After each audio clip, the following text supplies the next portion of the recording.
Welcome to another edition of English Makes No Sense, right here on the YouTube channel of the same name. My name is SL Rockfish, and today we're going to take a look at the idiom pack it in. Pack it in? What does that mean? I know how to pack. I love to pack clothes, but pack it in doesn't always have something to do with packing your clothes into a bag. No, but it's loosely connected, so come on. Pack it in. Pack it in can be used to mean to give up or quit.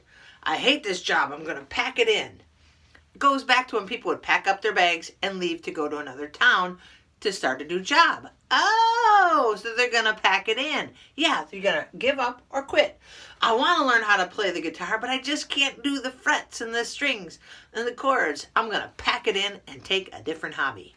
To give up or quit. Pack it in to eat a large amount of food. Super Bowl Sunday, Americans love to pack it in. We really do. And pack it in to jam something into a space or another thing. Now that makes sense. Pack it in. I'm going to take all these clothes and pack it in my suitcase. Got it. Why does English have so many idioms that can have more than one meaning?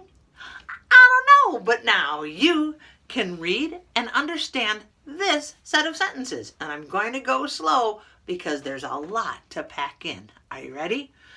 My friend can pack it in at a buffet. He loves food and a deal. He will never pack it in until he is forced. He often has trouble packing in his stomach to his pants. What? Come on, English. Did I pack it in? Peace, friends.